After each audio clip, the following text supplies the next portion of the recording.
Halo, Assalamualaikum warahmatullahi wabarakatuh. Salam sejahtera. Semoga kita selalu dalam keadaan sehat dan bahagia. Hari ini kita akan belajar materi blok 6.4 Kedokteran Keluarga 1 tentang pencegahan dan pengendalian hipertensi.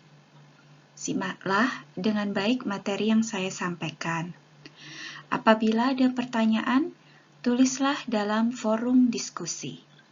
Kemudian, jangan lupa untuk menjawab kuis yang berkaitan dengan materi ini ya. Selamat belajar, semoga bermanfaat. Mari kita mulai belajar tentang pencegahan dan pengendalian hipertensi. Mari kita lihat dahulu riset kesehatan dasar atau Riskesdas tahun 2018 oleh Kementerian Kesehatan Republik Indonesia tentang prevalensi hipertensi menurut diagnosis atau minum obat, dan hasil pengukuran pada penduduk usia lebih atau sama dengan 18 tahun di Indonesia yang membandingkan antara tahun 2013 dan 2018. Di sini tampak bahwa prevalensi hipertensi di Indonesia berdasarkan diagnosis dokter pada tahun 2018 dan diagnosis atau makan obat pada tahun 2018 lebih rendah dibandingkan 2013. Tetapi berdasarkan hasil pengukuran, prevalensi hipertensi pada tahun 2018 lebih tinggi dibandingkan pada tahun 2013, yaitu sebesar 34,1%. Mari kita lihat Riskesda di Jawa Timur pada tahun 2018. Apakah sama dengan di Indonesia? Tampak di sini ada persamaan pada diagnosis dokter dan diagnosis hipertensi serta pemberian obat lebih rendah pada tahun 2018 dibanding 2013. Tetapi dari segi pengukuran, prevalensi hipertensi ternyata lebih tinggi, yaitu sebesar 36,3%.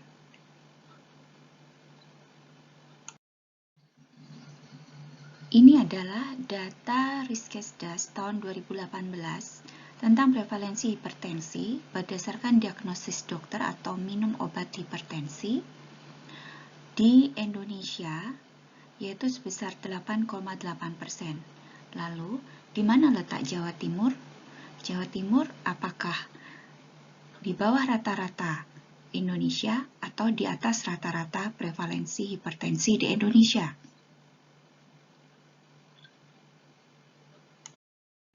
Selanjutnya kita lihat Riskesdas di Jawa Timur tahun 2018 tentang prevalensi hipertensi berdasarkan diagnosis dokter atau minum obat hipertensi pada penduduk usia lebih dari 18 tahun menurut kabupaten dan kota provinsi Jawa Timur. Di mana letak kota Surabaya? Apakah di bawah persentase rata-rata Jawa Timur atau di atas persentase rata-rata di Jawa Timur? Setelah kita melihat data tentang prevalensi hipertensi di Indonesia, di Jawa Timur, dan di Surabaya, mari kita tinjau pengertian hipertensi. Definisi hipertensi adalah bila pada pemeriksaan tekanan darah ditemukan tekanan darah sistolik lebih atau sama dengan 140 mmHg dan atau tekanan darah diastolik lebih atau sama dengan 90 mmHg pada pengukuran di klinik atau fasilitas layanan kesehatan. Kriteria hipertensi ada 7. Ada kategori optimal, normal, normal tinggi, hipertensi derajat 1, hipertensi derajat 2, hipertensi derajat 3, dan hipertensi sistolik terisolasi. Kriteria hipertensi ini berdasarkan konsensus penata laksanaan hipertensi oleh Perhimpunan Dokter Hipertensi Indonesia pada tahun 2019.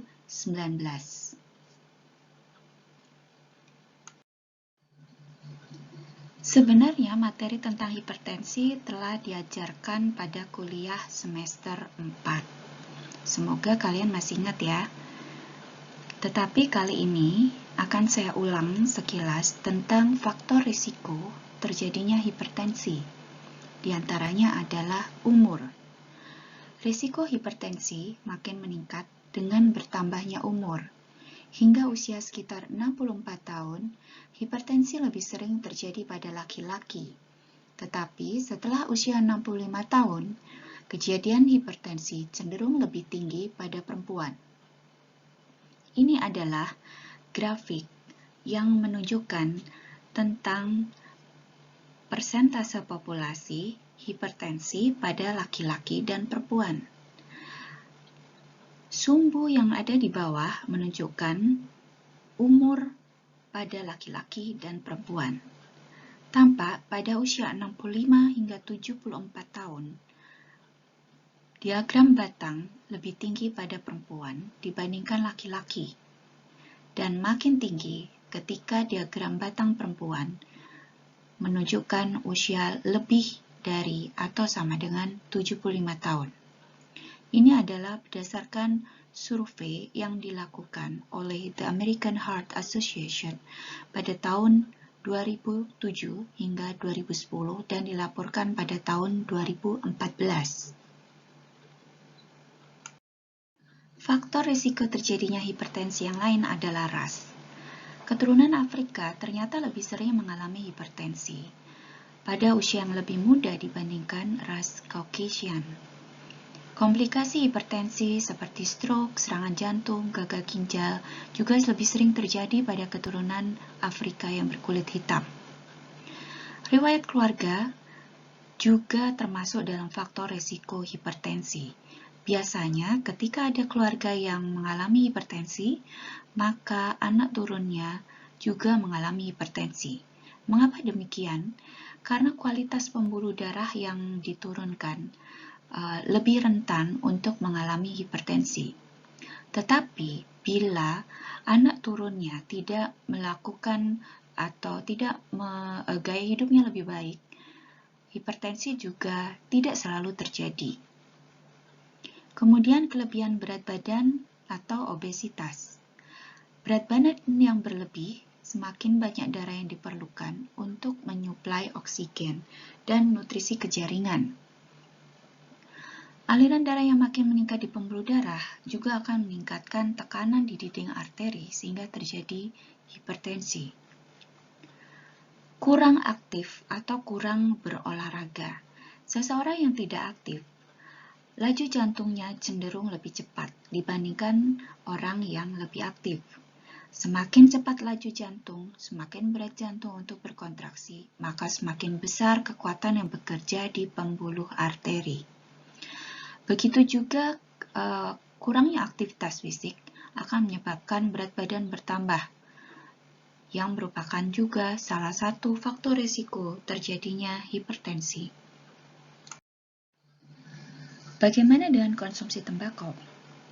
Merokok atau mengunyah tembakau tidak hanya dapat meningkatkan tekanan darah, tapi juga merusak lapisan pembuluh darah arteri, yang menyebabkan penyempitan arteri dan meningkatkan resiko penyakit jantung koroner. Hal yang sama juga bisa terjadi pada second hand smoker. Terlalu banyak mengonsumsi garam juga dapat meningkatkan retensi cairan yang dapat meningkatkan tekanan darah. Terlalu sedikit mengonsumsi kalium dapat meningkatkan tekanan darah karena kalium sebenarnya membantu keseimbangan jumlah natrium di dalam sel. Terlalu banyak mengonsumsi alkohol.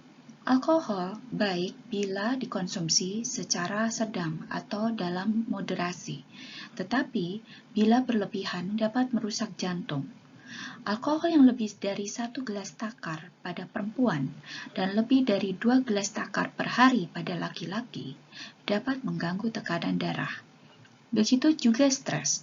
Stres dapat meningkatkan hormon-hormon seperti hormon-hormon katekolamin yang dapat meningkatkan tekanan darah sementara. Kondisi penyakit kronis seperti penyakit ginjal, diabetes, dan sleep apnea juga mempengaruhi terjadinya tekanan darah tinggi. Pengukuran tekanan darah yang tepat dan interpretasi yang tepat sangat penting dalam diagnosis dan pengelolaan hipertensi. Faktor-faktor yang mempengaruhi diagnosis hipertensi adalah ketepatan kalibrasi alat tekanan darah, terlatih atau tidaknya personil, posisi dan kondisi pasien saat dilakukan pengukuran, dan pemilihan ukuran besar manset.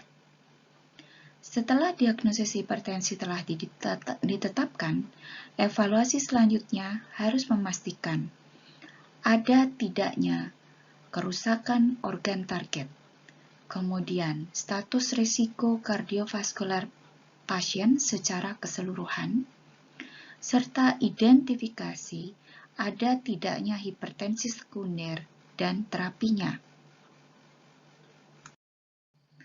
Penapisan atau screening dan deteksi hipertensi direkomendasikan untuk semua pasien yang berusia lebih dari 18 tahun. Kalian sudah berusia lebih dari 18 tahun, bukan? Sebaiknya lakukan penapisan dan deteksi hipertensi. Pada usia lebih dari 50 tahun, frekuensi penapisan hipertensi ditingkatkan karena terjadi peningkatan angka prevalensi tekanan darah sistolik. Perbedaan tekanan darah sistolik yang lebih dari 15 mm Hg antara kedua lengan sugestif suatu penyakit vaskuler dan berhubungan erat dengan tingginya resiko penyakit cerebrokardiovaskular. Bila ditemukan tekanan darah optimal kurang dari 120/80, maka ukur tekanan darah setiap 5 tahun. Bila tekanan darah normal, yaitu antara 120 hingga 129 dan atau 80-84 mm Hg, maka ukurlah tekanan darah setiap 3 tahun. Bila tekanan darah normal tinggi, pikirkan hipertensi terselubung dan anjurkan untuk dilakukan pengukuran tekanan darah di rumah menggunakan teknik ABPM atau HBPM. Kemudian, ukur tekanan darah setiap tahun. Bila memang terdiagnosis hipertensi, yaitu lebih dari 140 atau 90, maka gunakan salah satu untuk konfirmasi diagnosis.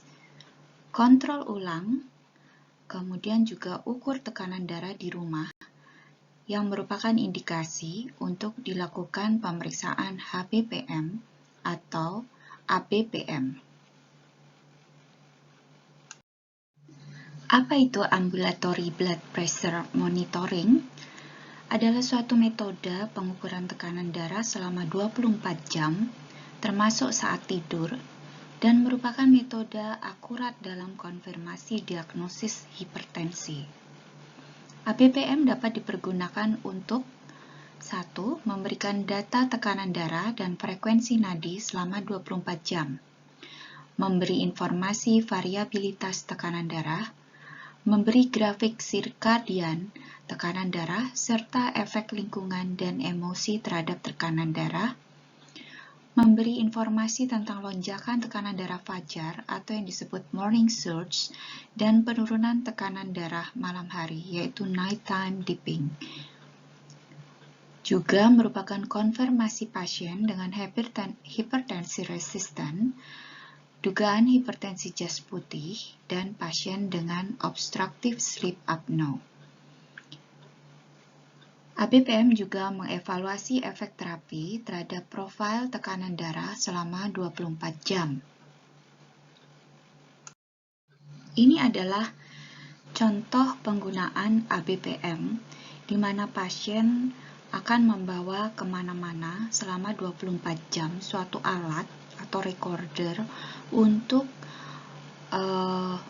merekam tekanan darah selama 24 jam yang dihubungkan dengan sebuah manset di lengan dan akan memompa tekanan darah selama 24 jam.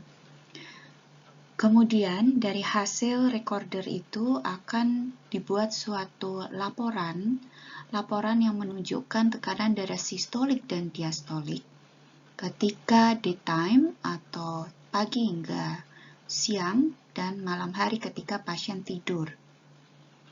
Gambar merah atau grafik merah adalah ketika tekanan darah naik dan grafik berwarna hijau adalah ketika tekanan darah turun.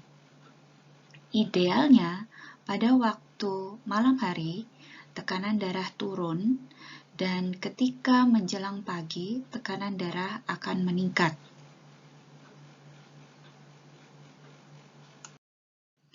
Sedangkan Home Blood Pressure Monitoring atau HBPM atau yang disebut dengan pengukuran tekanan darah di rumah atau PTDR adalah suatu metode pengukuran tekanan darah yang dilakukan sendiri oleh pasien di rumah atau di tempat lain di luar klinik atau out of office.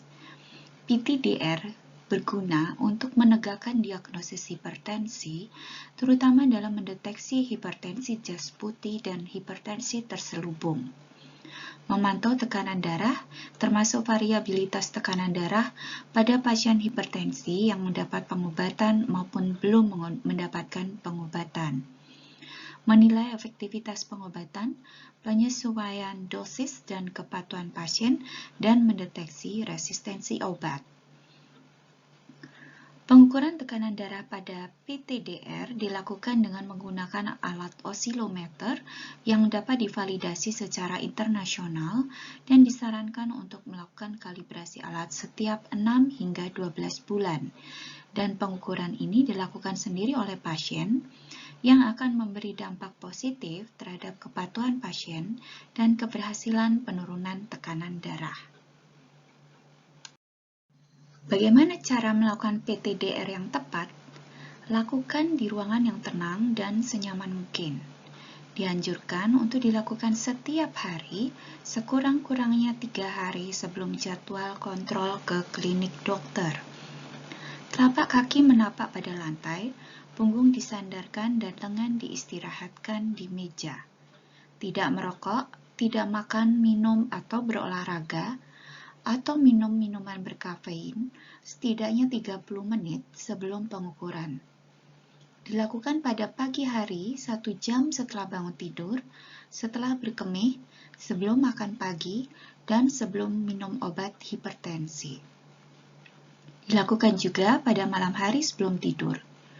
Manset dipilih yang sesuai dengan ukuran lengan atas. Dililitkan dengan posisi bagian bawah manset 2 hingga 3 cm di atas lipatan lengan. Manset sebaiknya dipasang pada lengan yang tidak dominan. Pada saat mengukur tekanan darah, sebaiknya tidak berbicara agar tidak memengaruhi hasil. Dilakukan terduplikasi atau berulang saat melakukan pengukuran. Misalnya, lakukan 2 hingga 3 kali pengukuran dalam satu waktu dengan beda waktu 1 hingga 2 menit antara pengukuran pertama, kedua, dan ketiga, kemudian dirata-rata.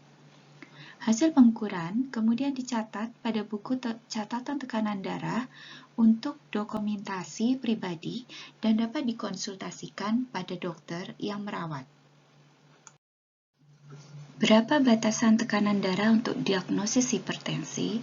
Ada beberapa kategori, yaitu kategori tekanan darah klinik, ABPM, dan rata HBPM.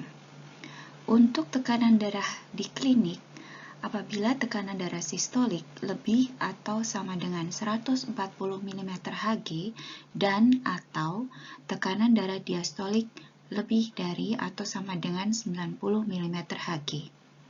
Kemudian, tekanan darah sistolik dan tekanan darah diastolik untuk ABPM harus dilihat rata pagi siang hari atau ketika bangun dan rata malam hari pada saat tidur, juga rata selama 24 jam.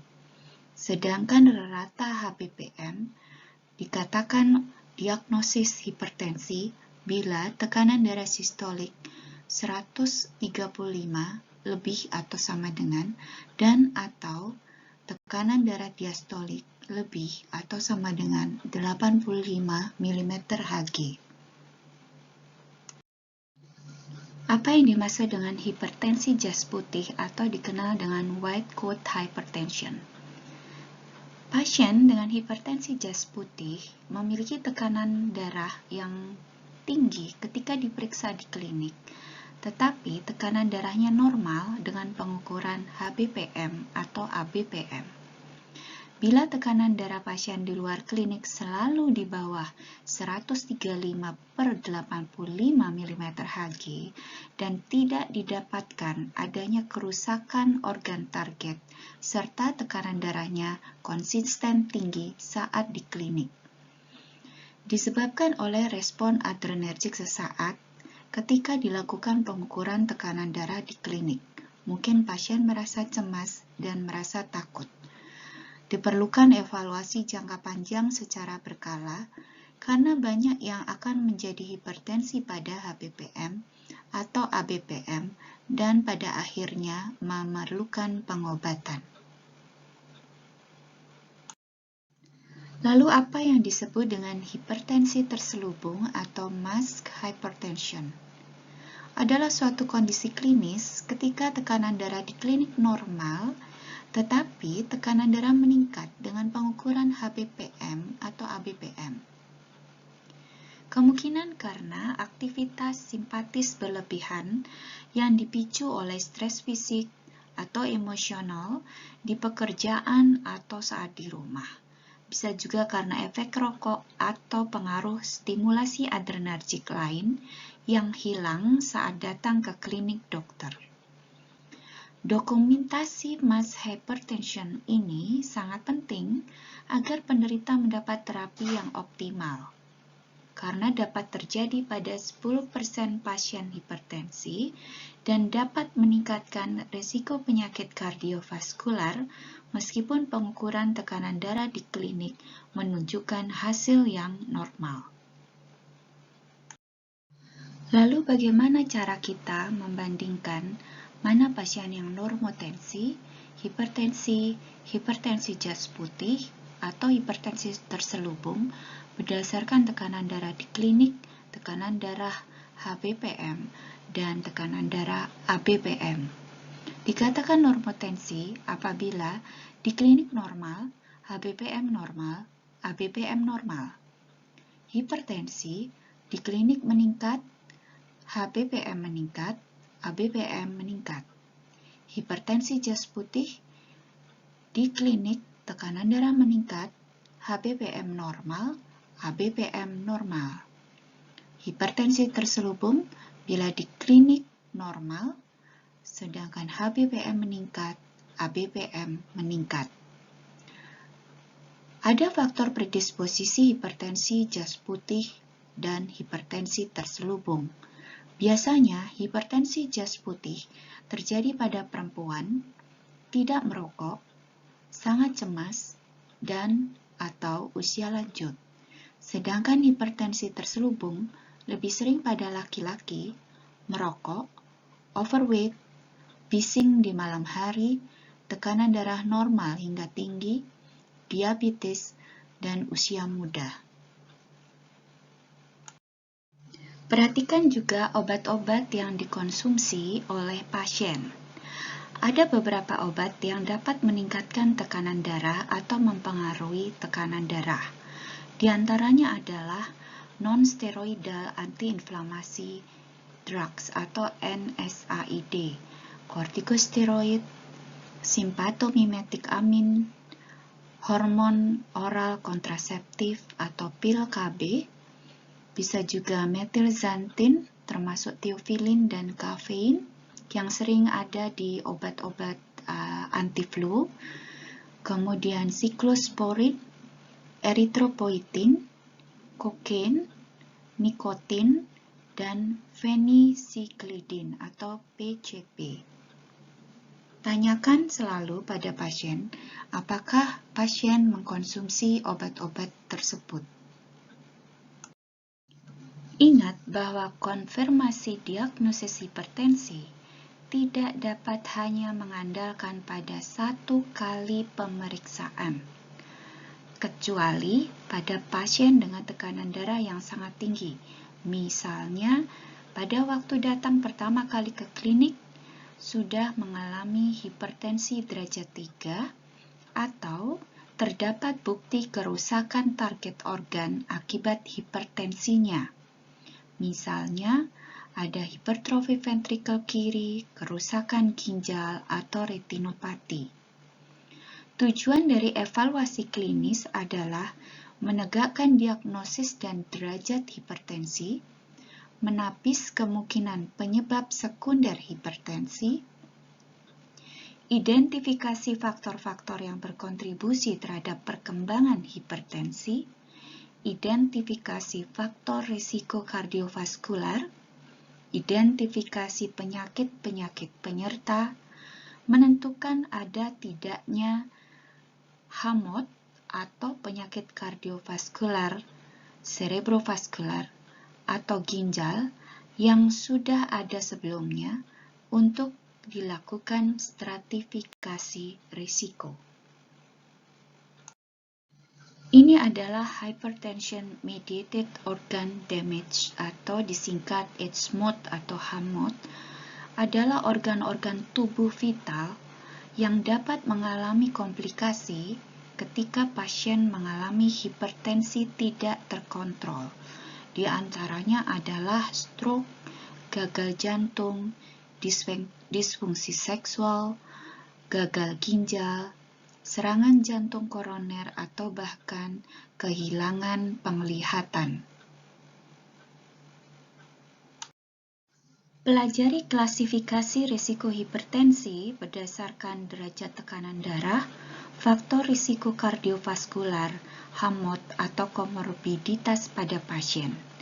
Lalu tentukan apakah pasien termasuk dalam risiko rendah, risiko sedang tinggi, risiko tinggi, atau risiko tinggi hingga sangat tinggi untuk terjadinya kerusakan organ.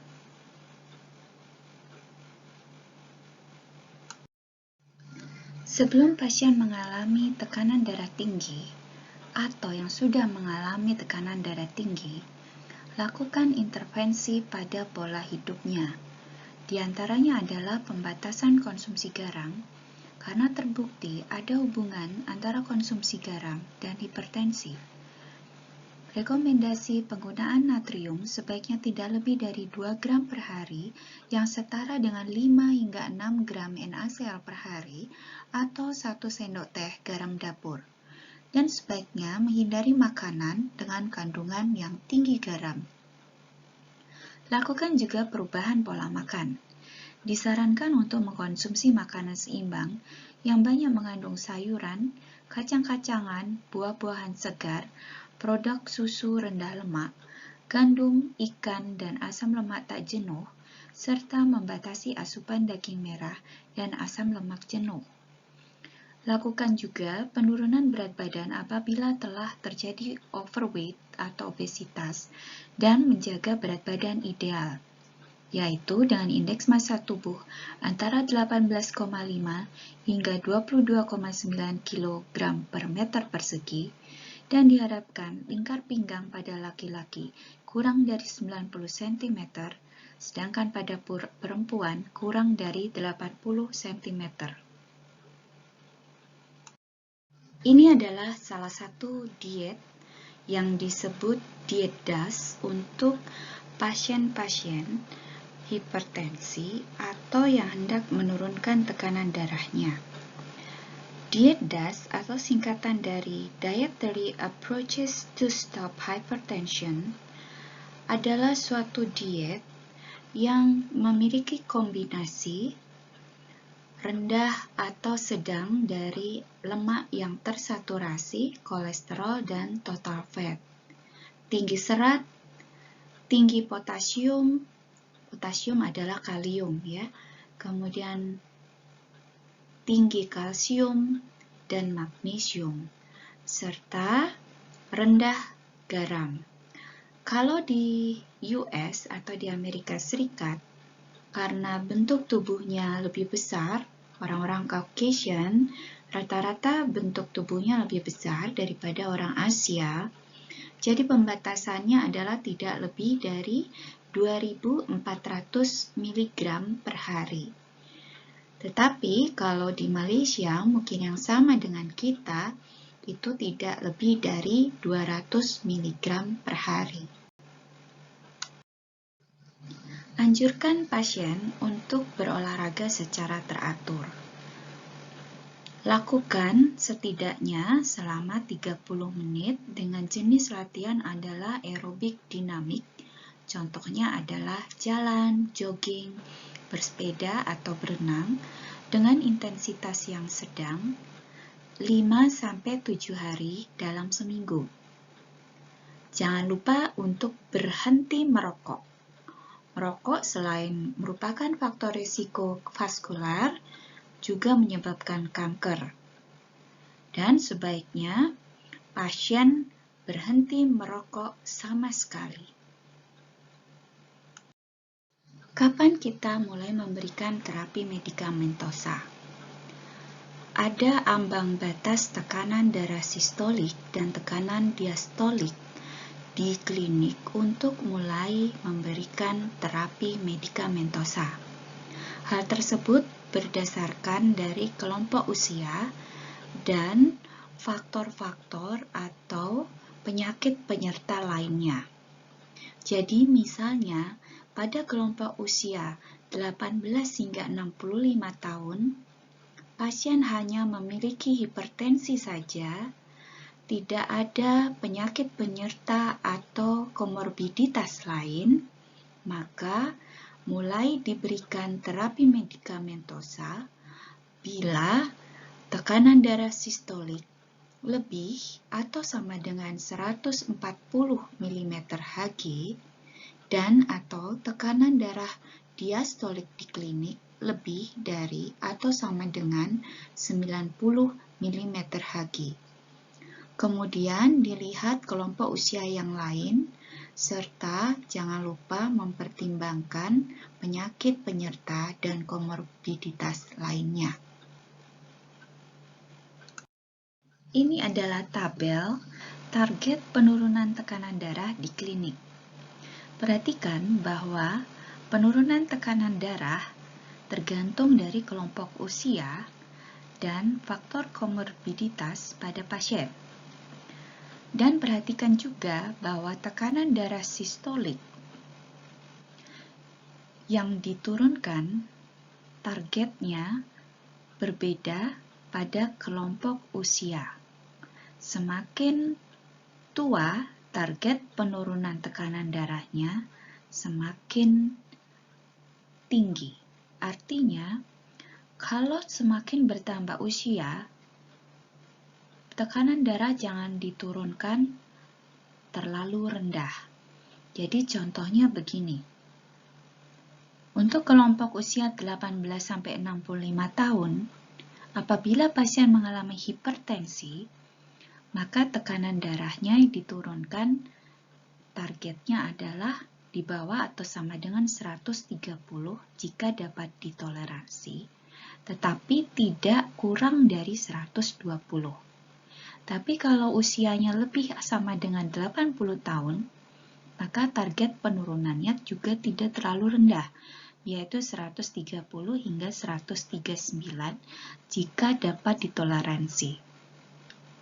Artinya, dari jika dapat ditoleransi, ketika pasien tekanan darah diturunkan, pasien tidak ada keluhan. Kalau pasien ada keluhan, misalnya tekanan darah turun, baik dan sesuai target, tetapi pasien ada keluhan seperti rasa berputar, pusing berkunang-kunang, blackout, maka turunkan tekanan darah pelan-pelan. Jangan menurunkan tekanan darah terlalu drastis. Lakukan secara perlahan-lahan sampai pasien dapat menoleransi kondisi tekanan darah yang diinginkan. Perhatikan di sini bahwa target tekanan darah untuk tekanan diastolik tidak berbeda antara kelompok usia dan faktor komorbid, yaitu sebesar 70 hingga 79 mm/Hg. Lalu, apa tindak lanjut pada pasien hipertensi? Tindak lanjut pasien hipertensi terdiri dari pemantauan efektivitas pengobatan, kepatuhan dalam berobat, serta deteksi dini H-mode. Setelah inisiasi pengobatan hipertensi, tekanan darah seharusnya turun dalam 1 hingga 2 minggu dan target tercapai dalam 3 bulan. Jika tekanan darah sudah mencapai target, frekuensi kunjungan dapat dikurangi hingga 3-6 bulan sekali. Artinya, pasien tidak perlu setiap bulan datang dan kontrol di klinik, tetapi tetap melanjutkan pengobatan yang diberikan oleh dokter. Kemudian, pada fasilitas kesehatan dengan tenaga terbatas, kunjungan kontrol tekanan darah dapat dilakukan dengan perawat saja. Jika tekanan darah ditemukan meningkat pada saat kontrol, perlu diidentifikasi penyebabnya. Ingat bahwa kenaikan tekanan darah dapat disebabkan antara lain oleh ketidakpatuhan dalam berobat, konsumsi garam berlebih, atau konsumsi zat dan obat-obatan yang dapat meningkatkan tekanan darah atau mengurangi efek antihipertensinya. Contohnya adalah alkohol atau obat antiinflamasi non-steroid. Deteksi H-mode dilakukan pada saat pasien pertama kali berobat dan pengobatan disesuaikan dengan kondisi dasar pasien. Menurunkan dosis obat-obat antihipertensi biasanya dapat dilakukan hanya pada pasien yang sudah melaksanakan modifikasi gaya hidup dengan baik. Penurunan dosis obat dilakukan secara bertahap dengan pemantauan tekanan darah rutin untuk menentukan dosis efektif yang terkecil. Oke, sampai di sini kalian sudah mengerti. Semoga bisa memahami materi yang saya sampaikan sejak awal hingga akhir ini. Berikut adalah daftar pustaka yang merupakan sumber baca untuk kalian pelajari dan kalian pahami.